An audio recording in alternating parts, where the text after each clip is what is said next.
Still extremely cold in Sweden. Doesn't matter. I'm gonna heat you up by this car. It's a Sport Panamera 4 and it's Sport Turismo. I'm gonna explain to you what it's all about. So follow me. It is about this. It's the back end. That's the point. Everything is, you know, it's a station wagon. It's a family car, but still a sports car.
2009 was the biggest year for me. That was when I became a father. At that point of time, I had a GT3, a 996 first generation. And as you can imagine, all my time was prioritized towards the family. So the GT3 was not used. And I'm not a car collector. Okay, this needs to be sorted out. The definition of car collectors. This is extremely important. So the definition is, and please follow me, okay?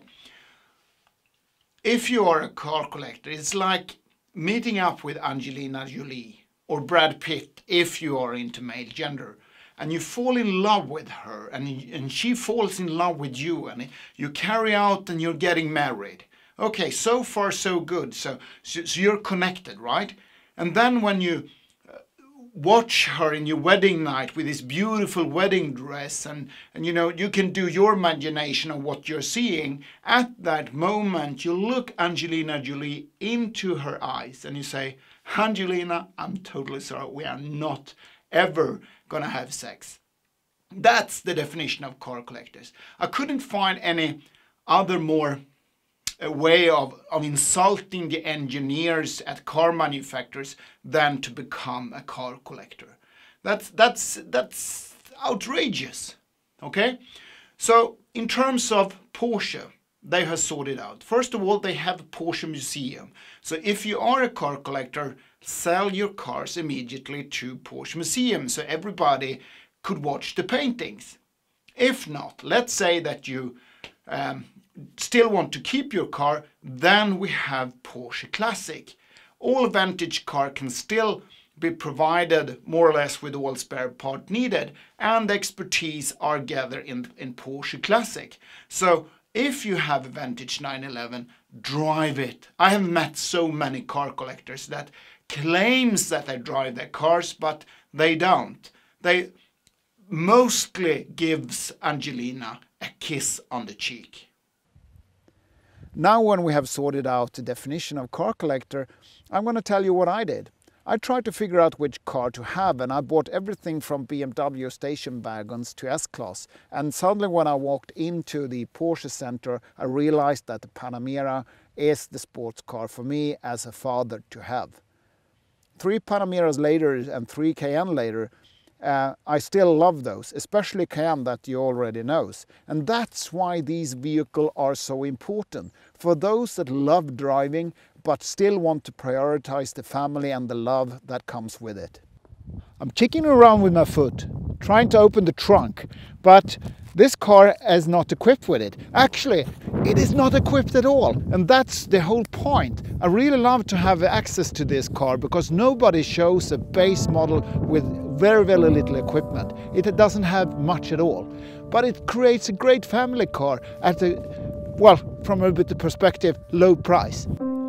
Then again, I'm not sure if we're ever gonna call a 100,000 euro car cheap, but more or less all Porsches are equipped with 20% of base price in options, and we kind of forget the high level the standard equipment offers.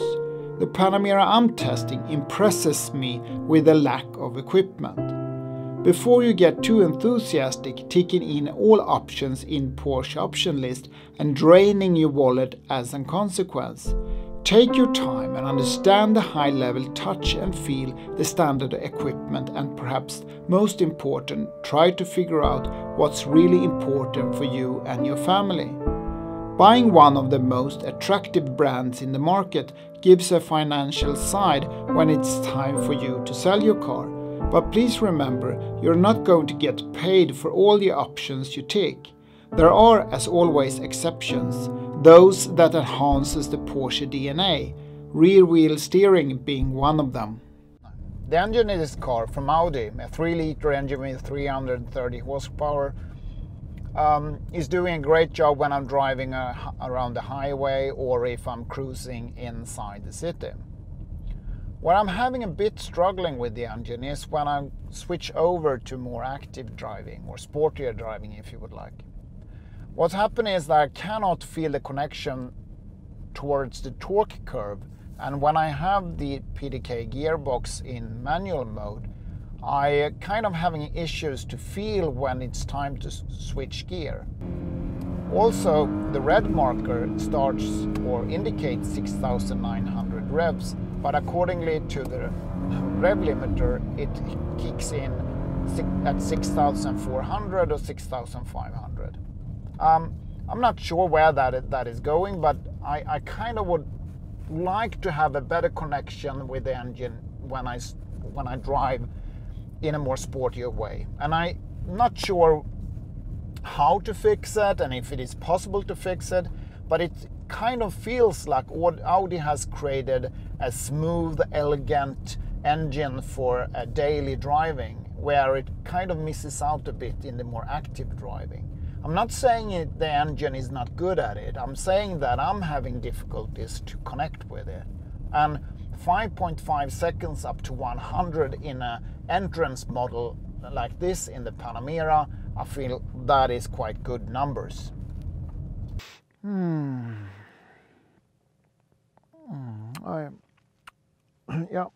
I have, it's official. I've moved out. These seats are great.